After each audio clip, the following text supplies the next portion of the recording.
শিক্ষার্থী বন্ধুরা আসসালামু আলাইকুম। আশা করি সবাই ভালো আছো। আমরা ইনশাল্লাহ ভালো আছি। তোমাদের আজকেও আমাদের এমপিএইচএস অনলাইন স্কুলে সুস্বাগতম। আমরা প্রতিদিনই তোমাদের সাথে একটি করে ক্লাস নেওয়ার চেষ্টা করছি। আমি বিশেষ করে রসায়ন বিজ্ঞানের বিভিন্ন অধ্যায় থেকে ধারাবাহিকভাবে ক্লাস নেওয়ার চেষ্টা করছি। আজকেও আমরা মূলের ধারণা এবং রাসায়নিক গণনা অধ্যায়ের ৪র্থতম ক্লাস রেকর্ডিংয়ের কাজ শুরু করেছি। আমরা গত ক্লাসগুলোতে 3টা ক্লাস নিয়েছি ধারাবাহিকভাবে প্রথম থেকে। আজকে হচ্ছে তার ৪র্থ নম্বর ক্লাসের রেকর্ডিং। তো আমরা তোমাদের সাথে এই পুরাটা অধ্যায় ধারাবাহিকভাবে আলোচনা করার চেষ্টা করব। আশা করি তোমরা আমাদের সাথে থাকবে এবং সবাই আমাদের সাথে সময় দেওয়ার চেষ্টা করবে এবং আশা করি সবাই ভালো আছো। ঠিক আছে, আমরা বরাবরের মধ্যে পরিচিতির কাজটা শেষ করে নেওয়া প্রয়োজন। তা আমি আমার পরিচয় দিয়ে দিচ্ছি। দেখো, আমি মোহাম্মদ ওয়াহিদুল ওয়াহিদ, সহকারী শিক্ষক বিজ্ঞান, মাধবপুর পাইলট উচ্চ বিদ্যালয়, মাধবপুর হবিগঞ্জ। তো আজকে আমরা তোমাদের সাথে ওই একই বিষয় রসায়ন বিজ্ঞান, নবম দশম শ্রেণীর রসায়ন বিজ্ঞান নিয়ে আলোচনা করব। আর যে অধ্যায়টা নিয়ে আমরা আলোচনা করছি সেই অধ্যায়টা হচ্ছে মৌলের ধারণা ও রাসায়নিক গণনা। মৌলের ধারণা এবং রাসায়নিক গণনা অধ্যায়ের আজকে হচ্ছে আমাদের ধারাবাহিকতার ৪র্থ নম্বর ক্লাস। ঠিক আছে, তাহলে আমরা ৪র্থ নম্বর ক্লাস নিয়ে আজকে রেকর্ডিংয়ের কাজ শুরু করেছি। আমরা এবার সামনের দিকে যেতে পারি। দেখো, তোমাদেরকে এখানে একটা জিনিস দেখানো হচ্ছে, সেটা হচ্ছে 18 গ্রাম পানি সমান পাট। প্রশ্ন 18 গ্রাম পানি প্রশ্ন। তারপরে একইভাবে তোমাদেরকে দেখানো হচ্ছে 46 গ্রাম কার্বন ডাইঅক্সাইড প্রশ্নবোধক চিহ্ন। পাট কি? 46 গ্রাম কার্বন ডাইঅক্সাইড মানে কি? 18 গ্রাম পানি মানে কি? আমরা এখানে তোমাদেরকে বলছি, দেখো 18 গ্রাম পানি মানে 1 মোল পানি। 46 গ্রাম কার্বন ডাইঅক্সাইড মানে 1 মোল কার্বন ডাইঅক্সাইড। ঠিক আছে, তাহলে আমরা এই অধ্যায়ে মূল সম্পর্কে ধারণা পেয়েছি, আণবিক ভর সম্পর্কে ধারণা পেয়েছি, মোলার আয়তন সম্পর্কে ধারণা পেয়েছি, মোলার আয়তনের বিভিন্ন সমস্যা সমাধান করেছি, তারপরে স্থূল সংকেত এবং আণবিক সংকেত নির্ণয় করেছি, শতকরা সংযুক্তি নির্ণয় করেছি, তারপরে আণবিক ভর বের করেছি। আণবিক ভর থেকে আবার আমরা কি করেছি? আণবিক ভর ব্যবহার করে স্থূল সংকেত আণবিক সংকেত নির্ণয় করার চেষ্টা করেছি।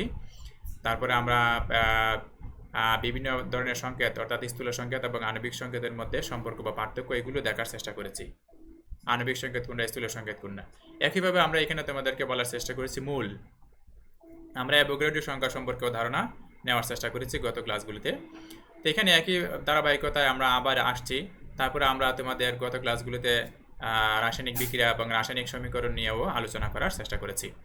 তো এখানে একই বিষয়, আমরা এখানে তোমাদেরকে একটা সমীকরণ দেখানোর চেষ্টা করেছি। দেখো, magnesium plus oxygen magnesium oxide, এটা একটা রাসায়নিক বিক্রিয়া। আর এই প্রকাশ করার পদ্ধতিটাকে বলা হয় রাসায়নিক সমীকরণ। আমরা বলছি এটাকে কি বলে? তাহলে এটা হচ্ছে রাসায়নিক বিক্রিয়া বা সমীকরণ।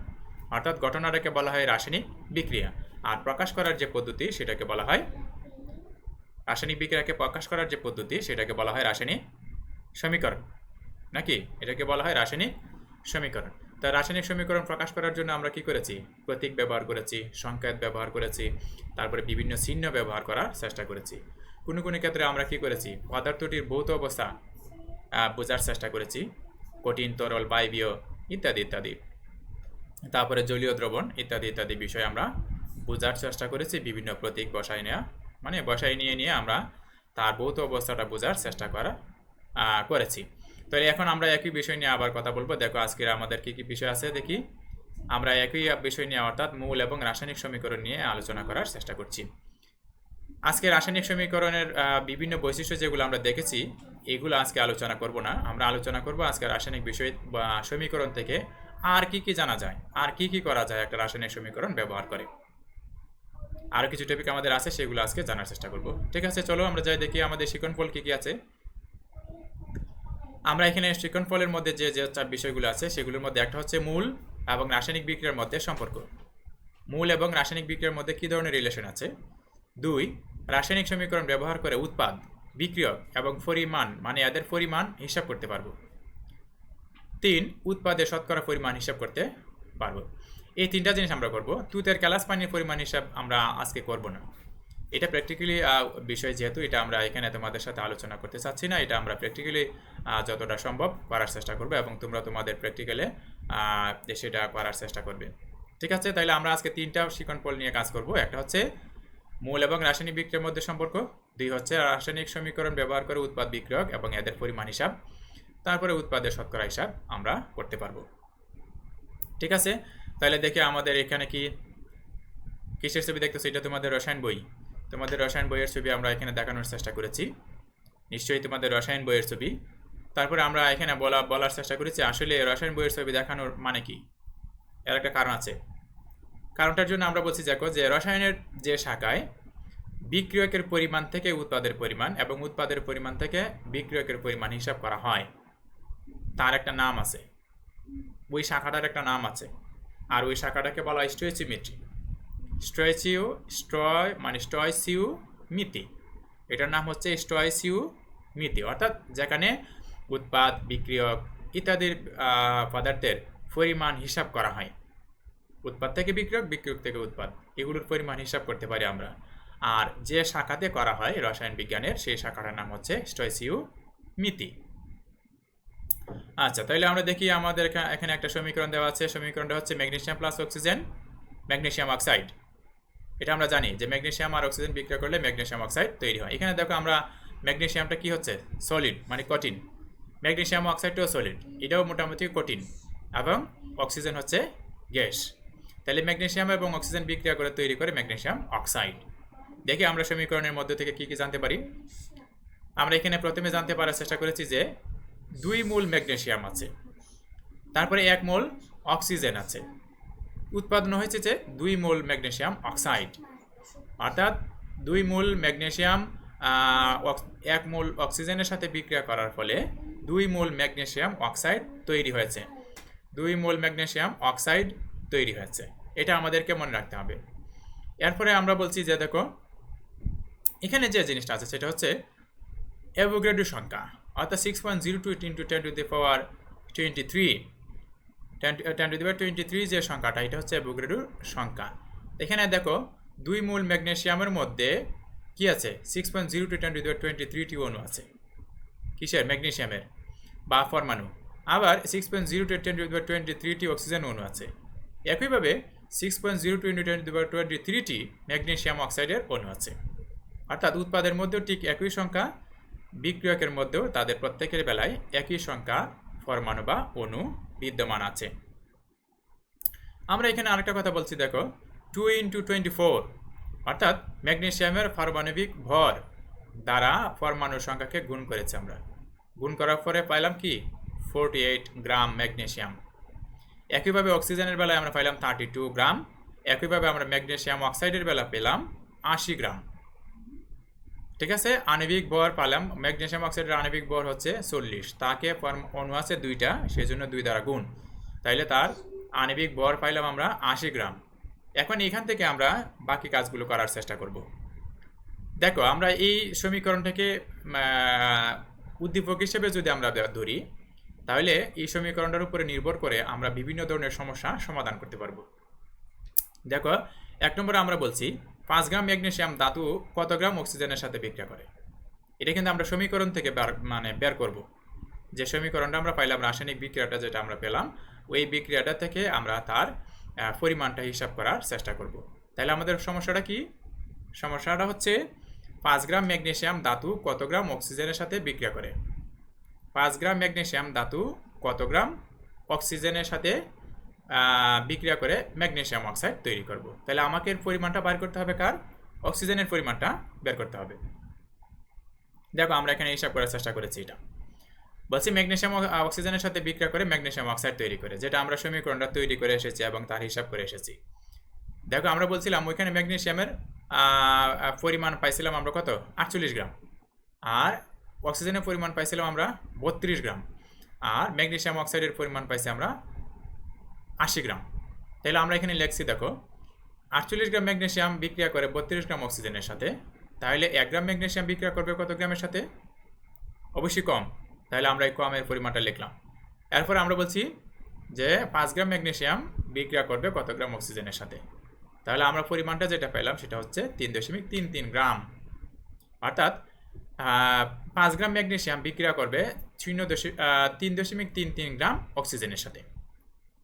এটা আমরা হিসাব করছি কোথা থেকে? বিক্রিয়া থেকে। তার যে রাসায়নিক বিক্রিয়াটা আছে আমরা সেই রাসায়নিক বিক্রিয়া থেকে এই সংখ্যাটা পেলাম। একইভাবে আমরা আরেকটা সমস্যা তোমাদের সামনে দেখলাম যে 2 গ্রাম ম্যাগনেসিয়াম ধাতু প্রয়োজনীয় পরিমাণ অক্সিজেন সরবরাহ করলে কত গ্রাম ম্যাগনেসিয়াম অক্সাইড তৈরি করবে? প্রশ্নটা হচ্ছে 2 গ্রাম ম্যাগনেসিয়াম ধাতু প্রয়োজনীয় পরিমাণ অক্সিজেন সরবরাহ যদি আমরা করি তাহলে কত গ্রাম ম্যাগনেসিয়াম অক্সাইড তৈরি হবে, অর্থাৎ এখানে উৎপাদটা কত গ্রাম হবে, উৎপাদটা কি পরিমাণ হবে আমাকে এটা বের করতে হবে।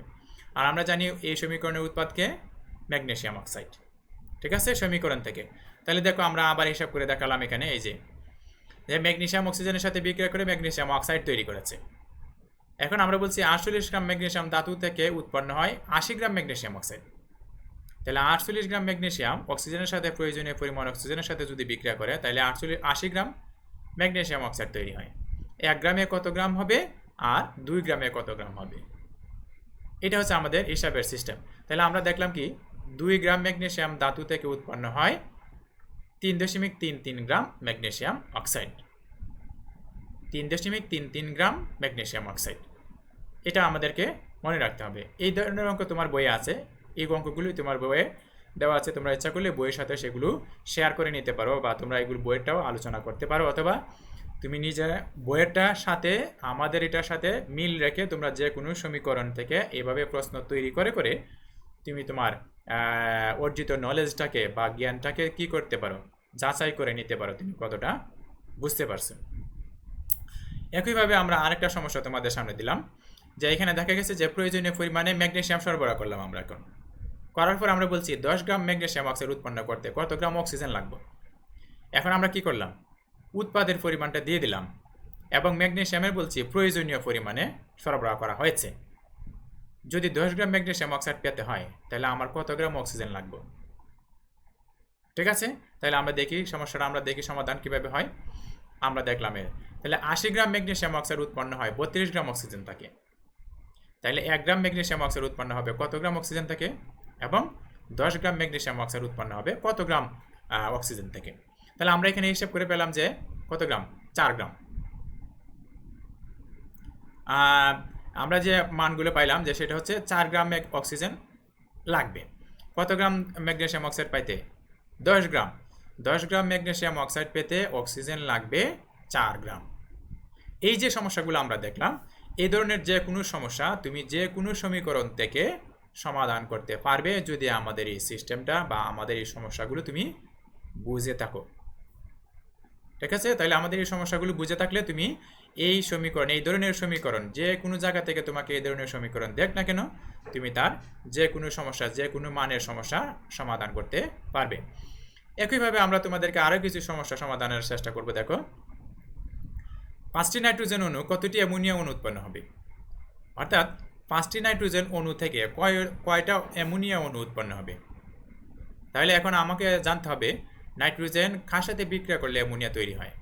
আমরা দেখছি নাইট্রোজেন হাইড্রোজেনের সাথে রিঅ্যাকশন করার ফলে অ্যামোনিয়া তৈরি হয়। আমরা এখানে তাদের আণবিক ভর বের করতে পারবো এবং তাদের অ্যাভোগাড্রো সংখ্যাটা আমরা দিয়ে দেওয়ার চেষ্টা করেছি। যেহেতু আমরা অণুর সংখ্যা হিসাব করতে হবে সেই জন্য আমরা ভর না বের করে আমাদের সংখ্যা জানা প্রয়োজন, সেই জন্য আমরা অ্যাভোগাড্রো সংখ্যার উপরে নজর দিলাম।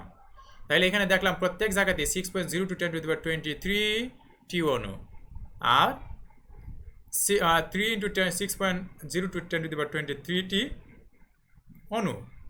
আবার একইভাবে অ্যামোনিয়ার বেলায়ও 2 × 6.02 × 10⁻23টি অণু। এখানে আমরা খেয়াল করতে হবে 3 এবং 2 সংখ্যাগুলো কি, আমরা এই সংখ্যাগুলো কোথা থেকে পেলাম। আমরা সাধারণত এই সংখ্যাগুলো পেলাম সমীকরণ এর সমতাকরণ করার পর। আচ্ছা, আমরা সমীকরণটার সমতাকরণ করছি, সমতাকরণ করার ফলে আমরা এই মানটা পাইলাম। ঠিক আছে, তাহলে আমরা সামনের দিকে দেখি কি আছে। আমরা দেখো এখন এটা সমাধান করার চেষ্টা করেছি। দেখি আমরা বলছি 6.02 × 10⁻23টি নাইট্রোজেন অণু থেকে তৈরি হয় এতটি অ্যামোনিয়া অণু। 6 অর্থাৎ 2 × 6.02 × 10⁻23টি অ্যামোনিয়া অণু। আচ্ছা, তাহলে একটি নাইট্রোজেন অণু থেকে তৈরি হয় এতটি অ্যামোনিয়া অণু। একইভাবে ভাগ করব আমরা, তাহলে 5টি নাইট্রোজেন অণু থেকে তৈরি হবে কতটা অ্যামোনিয়া অণু। আমরা হিসাব করে দেখলাম যে এখানে 10টা অ্যামোনিয়া অণু উৎপন্ন হওয়ার কথা। তার মানে 5টি নাইট্রোজেন অণু যদি আমরা ব্যবহার করি হাইড্রোজেনের সাথে রিঅ্যাকশনের সময়, তাহলে আমরা পাবো 10টি অ্যামোনিয়া অণু। এই সিস্টেমের অঙ্ক যদি দেওয়া থাকে তাহলে তোমাকে কি করতে হবে? অ্যাভোগাড্রোর সংখ্যা নিতে হবে। এখানে বর বের করলে হবে না, আণবিক বর বা পারমাণবিক বর নিলে হবে না। দেখো আমরা এখানে একই সমীকরণ থেকে আমরা মূল হিসাব করার চেষ্টা করতেছি। আমাদের মূল টপিক কি ছিল? মূল এবং রাসায়নিক সমীকরণ। তাহলে এখান থেকে আমরা মূল বের করব। দেখো কি বলছি আমরা, সমস্যাটা হচ্ছে 6 মোল পানি উৎপন্ন করতে কত মোল অক্সিজেন প্রয়োজন। 6 মোল পানি উৎপন্ন করতে কত মোল অক্সিজেন প্রয়োজন। তাহলে দেখো আমাদের কি দরকার, আমরা আগে রাসায়নিক সমীকরণটা নিচ্ছি। এখানে আমরা বলছি পানি, হাইড্রোজেন প্লাস অক্সিজেন বিক্রিয়া করলে পানি তৈরি হয়। আমরা মূল হিসাব করছি। দেখো হাইড্রোজেন আছে 2 মোল, অক্সিজেন আছে 1 মোল এবং পানি আছে 2 মোল। অর্থাৎ হাইড্রোজেনের 2 মোল এবং অক্সিজেনের 1 মোল পরস্পরের সাথে বিক্রিয়া করার পরে তৈরি করেছে 2 মোল পানি। আচ্ছা, তাহলে আমরা দেখি হিসাবটা দেখি কিভাবে করা হয়। 2 মোল পানি উৎপন্ন করতে অক্সিজেনের প্রয়োজন 1 মোল, নাকি 2 মোল পানি উৎপন্ন করতে অক্সিজেন প্রয়োজন 1 মোল। তাহলে 1 মোল পানি উৎপন্ন করতে অক্সিজেন লাগবে কত মোল? হাফ মোল। তাহলে 6 মোল পানি উৎপন্ন করতে অক্সিজেন প্রয়োজন এত, মানে 3 মোল। এখন আমি যদি 6 মোল পানি উৎপন্ন করতে চাই রিঅ্যাকশন থেকে, তাহলে আমার অক্সিজেন সরবরাহ করতে হবে 3 মোল। এখানে আমাকে 1 মোল দিলে 6 মোল পানি উৎপন্ন হবে না। তাহলে 6 মোল পানি উৎপন্ন করতে গেলে আমাকে অক্সিজেন দিতে হবে 3 মোল। তাহলে আমাদের সমীকরণ থেকে এই মৌলের হিসাবটা করতে পারলাম। ঠিক আছে, তাহলে আমরা দেখি এই যে সমীকরণগুলো আমরা দেখলাম, 2টা বা 3টা সমীকরণ থেকে আমরা কি করেছি, তার 5টা সমস্যা সমাধান করার চেষ্টা করেছি। এই 5টা সমস্যা 5 ধরনের। আমরা এই 5টা সমস্যা যে কোনো সমীকরণ থেকে হিসাব করতে পারবো। যে কোনো সমীকরণ থেকে আমরা এই ধরনের সমস্যা থাকলে সেইগুলোর সমস্যা সমাধান করতে পারবো। ঠিক আছে, আমরা এবার দেখো আমরা একটা জিনিস দেখানোর চেষ্টা করছি, সেটা হচ্ছে লিমিটিং বিক্রিয়ক। লিমিটিং বিক্রিয়ক সম্পর্কে তোমাদের কোনো ধারণা থাকলে বলো, মনে মনে তোমরা পড়তে থাকো লিমিটিং বিক্রিয়কটা কী জিনিস, বা আমাদের সাথে শেয়ার করতে পারো লিমিটিং বিক্রিয়ক কী জিনিস। তাহলে লিমিটিং বিক্রিয়কটা কী জিনিস আমরা একটু দেখে নিব। আমরা এখানে লিমিটিং বিক্রিয়ক সম্পর্কে কিছু কথা তোমাদেরকে বলছি, আমি ইজিলি তোমাদের সাথে বোঝানোর চেষ্টা করি। দেখো আমরা বলছি সাধারণত একটা রাসায়নিক বিক্রিয়ার মধ্যে কী কী জিনিস থাকে? বিক্রিয়ক থাকে এবং উৎপাদ থাকে। এই বিক্রিয়ক একাধিক থাকতে পারে। একটা পদার্থ আরেকটা পদার্থের সাথে বিক্রিয়া করতে পারে, পরে নতুন যৌগ তৈরি করতে পারে। যদি একাধিক বিক্রিয়ক যদি পরস্পরের সাথে বিক্রিয়া করে এবং মূলের পরিমাণ হিসেবে বিক্রিয়া করে, বিক্রিয়া শেষে যেই মূলটা অবশিষ্ট থাকবে না, অথবা যে বিক্রিয়কটা একদম অবশিষ্ট থাকবে না, সেই বিক্রিয়কটাই হচ্ছে লিমিটিং বিক্রিয়ক। যেমন আমরা যদি তোমাদেরকে উদাহরণ বলি, যেমন হাইড্রোজেন এবং অক্সিজেন পানির সাথে বিক্রিয়া করে, হাইড্রোজেন এবং অক্সিজেন বিক্রিয়া করে পানি তৈরি করে।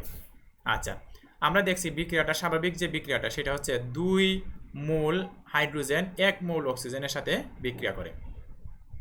আমরা যদি মনে করি এখানে 2 মোল অক্সিজেন সরবরাহ করি, 2 মোল অক্সিজেন সরবরাহ করি, আর হাইড্রোজেনের পরিমাণটা যদি 2 মোল থেকে যায়, তাহলে সবগুলো অক্সিজেন কি রিঅ্যাকশন করার কাজে অংশগ্রহণ করতে পারবে? পারবে না। কিছু পরিমাণ অক্সিজেন অতিরিক্ত থেকে যাবে, কিন্তু হাইড্রোজেন অতিরিক্ত থাকবে না। তাহলে এখানে যে অতিরিক্ত নাই, অর্থাৎ হাইড্রোজেন একদম বিক্রিয়া করে নিঃশেষ হয়ে গেছে, সব শেষ হয়ে গেছে, কিন্তু অক্সিজেনের কিছু পরিমাণ বাকি রয়ে গেছে। তাহলে এখানে লিমিটিং বিক্রিয়ক হচ্ছে হাইড্রোজেন। এটা আমরা সহজভাবে বোঝানোর জন্য তোমাদেরকে বললাম। এছাড়া তোমাদের অনেকগুলো সমীকরণ আছে যেগুলো থেকে তোমরা সহজেই লিমিটিং বিক্রিয়ক হিসাব করতে পারবে। আর এই লিমিটিং বিক্রিয়ক হিসাব করার জন্য আমরা কিছু সমস্যা তোমাদেরকে বলছি। দেখো, 4টি ম্যাগনেসিয়াম ধাতব পরমাণুর মধ্যে 4টি অক্সিজেন অণু মিশ্রিত করা হলো। এখানে কোন বিক্রিয়কটি লিমিটিং বিক্রিয়ক তোমরা বের করবে। দেখো আমরা এখানে হিসাব করার চেষ্টা করছি। দেখো এখানে এই মানগুলো আমরা বলছি উপরের সমীকরণ থেকে আমরা দেখতে পাচ্ছি যে প্রতি 2টি ম্যাগনেসিয়াম ধাতুর সাথে বিক্রিয়া করার জন্য প্রয়োজন 1টি অক্সিজেন অণু, অর্থাৎ 2টা ম্যাগনেসিয়াম ধাতুর সাথে একটা অক্সিজেন অণু বিক্রিয়া করতে পারে। তাহলে আমাদেরকে কয়টা ম্যাগনেসিয়াম দিছে? 4টা। অক্সিজেন দিছে কয়টা? 4টা। তাহলে দুইটা ম্যাগনেসিয়াম ধাতু একটা অক্সিজেনের সাথে বিক্রিয়া করতে পারলে তাহলে 4টা ম্যাগনেসিয়ামের জন্য কয়টা অক্সিজেন প্রয়োজন? 8টা, নাকি 4টা ম্যাগনেসিয়ামের জন্য অক্সিজেন প্রয়োজন 8টা, কিন্তু আমাদের অক্সিজেন এখানে দেওয়া আছে 4টা, তাইলে দেখা গেল অক্সিজেন নিঃশেষ হয়ে যাবে। আমাদের কি হবে তাইলে? আমরা এখানে বলছি যে ফলে বিক্রিয়ার পাত্রে অতিরিক্ত থেকে গেছে 2টি অক্সিজেন অণু, নাকি অক্সিজেন অণু 2টা থেকে যাবে। তো 2টা অক্সিজেন অণু যদি থেকে যায় তাহলে এখানে লিমিটিং বিক্রিয়কটা কে হবে? যেহেতু ম্যাগনেসিয়াম কি হয়েছে সম্পূর্ণরূপে কি হলো, শেষ হয়ে গেল, মানে রিঅ্যাকশন করে ফেলছে, অক্সিজেন মানে ম্যাগনেসিয়াম আর বাকি নাই, কিন্তু অক্সিজেন বাকি থাকবে, 2টা অক্সিজেন অণু বাকি রয়ে গেছে, তাইলে এখানে লিমিটিং বিক্রিয়ক হচ্ছে ম্যাগনেসিয়াম। আমরা এখানে তোমাদেরকে কাজ দেওয়ার চেষ্টা করেছি, একইভাবে তুমি সমস্যা সমাধান করবে। এই যে দেখো আমরা 2টা কাজ এখানে তোমাদের জন্য রাখছি, তোমরা এই সমস্যাগুলো পড়বে এবং লিমিটিং বিক্রিয়ক কোনটা সেটা চিহ্নিত করবে। ঠিক আছে, তোমরা আগে বিক্রিয়াগুলো হিসাব করো, সংখ্যাগুলো হিসাব করে দেখো কম বেশি কোনটা আছে, কিভাবে আছে, তাইলে এখানে লিমিটিং বিক্রিয়ক কোনটা হবে তোমরা বুঝে যাবে। তারপরে যদি সমস্যা হয় তাহলে তোমরা আমাদের আগের সমস্যাটা সমাধান করার বা দেখার চেষ্টা করবে, তাহলে তোমাদের আর আশা করি সমস্যা থাকবে না, তোমাদের বুঝে আসবে। আমরা এখানে আবার আরেকটা সমস্যার কাজ নিয়ে কাজ করছি, একটা হচ্ছে যে আমরা তোমাদেরকে সহজভাবে বলার চেষ্টা করি। দেখো যে কোনো মোল যদি 100%-এর মধ্যে 10% উপস্থিত থাকে, বা কোনো কিছুর 100 ভাগের মধ্যে 25 ভাগ, 10 ভাগ, 15 ভাগ, আমরা এইভাবে কথা বলি, এই ভাগ যেটা, এই জিনিসটা আসলে কি? এই জিনিসটা হচ্ছে শতকরা পরিমাণ। আমরা এখানে তোমাদেরকে বলছি, দেখো কিছু পদার্থ নিয়ে আমরা আলোচনা করার চেষ্টা করেছি, যে আচ্ছা তাহলে আমরা কি বলছি তোমাদেরকে, যে 100%-এর মধ্যে যে পরিমাণটা থাকে এটাকে আমরা শতকরা পরিমাণ হিসেবে চিহ্নিত করার চেষ্টা করছি। এখানে তোমাদেরকে কিছু বিশুদ্ধ পদার্থের কথা বলা হয়েছে। দেখো এখানে আমাদের রাসায়নিক বিক্রিয়া ব্যবহৃত বিক্রিয়কগুলো সবসময় সাধারণত বিশুদ্ধ হয় না, আমরা এটা জানি। তাহলে যে বিক্রিয়ক সবচেয়ে বেশি বিশুদ্ধ তাকে অ্যানালার গ্রেড পদার্থ বলে। অর্থাৎ যদি একাধিক বিক্রিয়ক হয়ে থাকে, যে বিক্রিয়কগুলো সবচেয়ে বেশি বিশুদ্ধ হবে তাদেরকে অ্যানালার গ্রেড পদার্থ বলা হয়। এই অ্যানালার গ্রেড পদার্থ যেগুলো থাকে তাদের একাধিক পদার্থের মধ্যে তারাই সবচেয়ে বেশি বিশুদ্ধ হয়।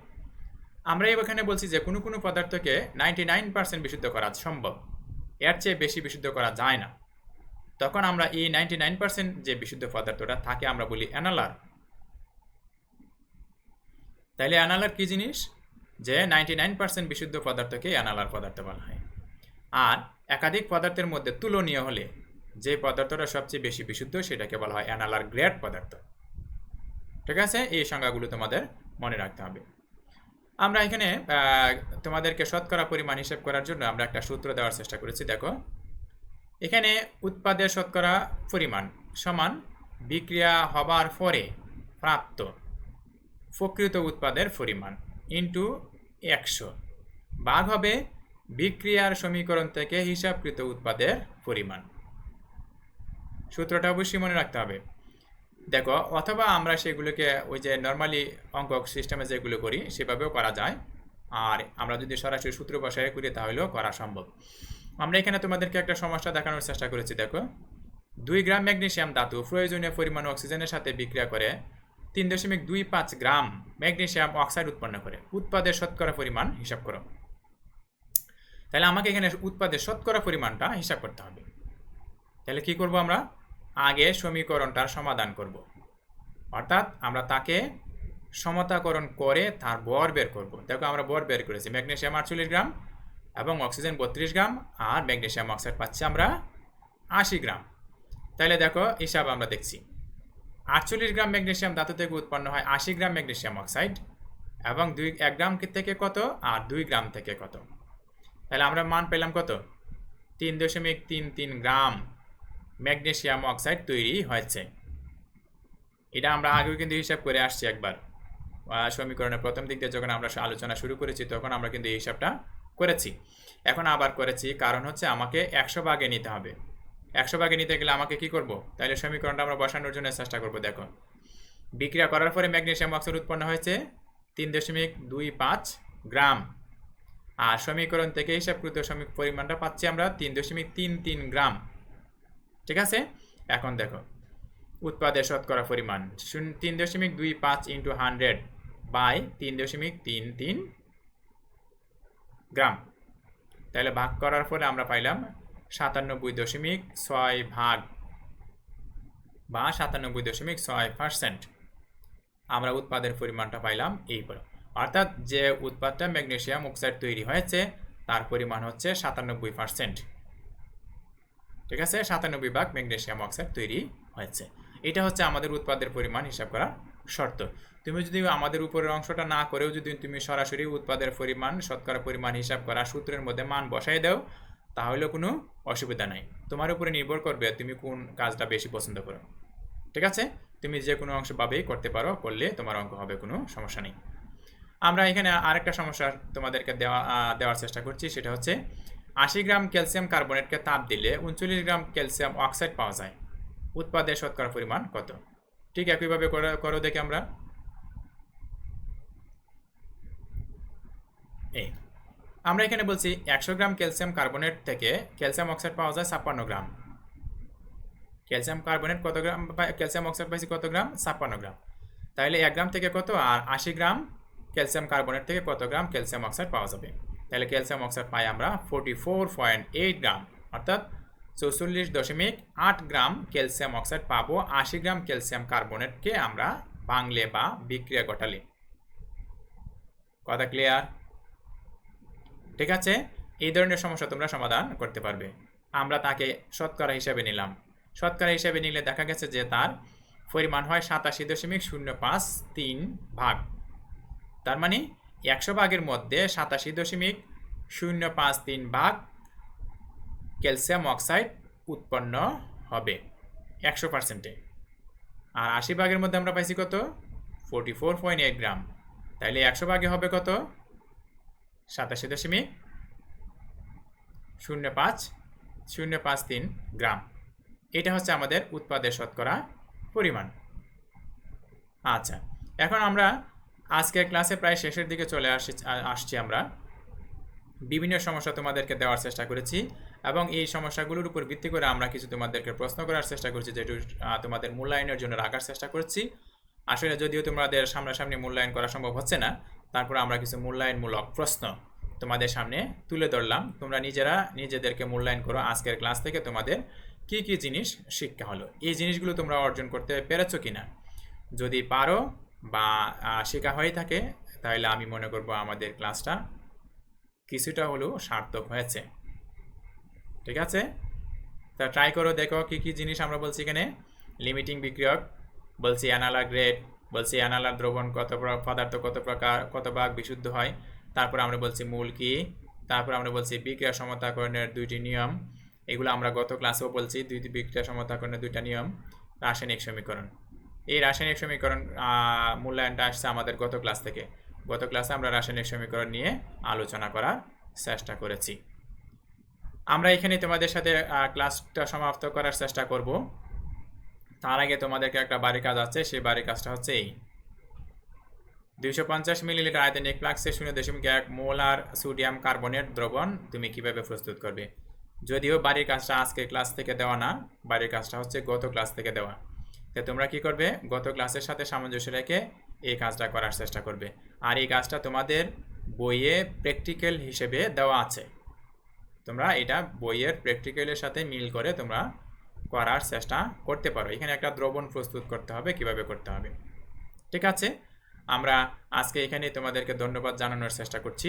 তাহলে আশা করি আগামী কোনো এক ক্লাসে আবার তোমাদের সাথে কথা হবে ইনশাআল্লাহ।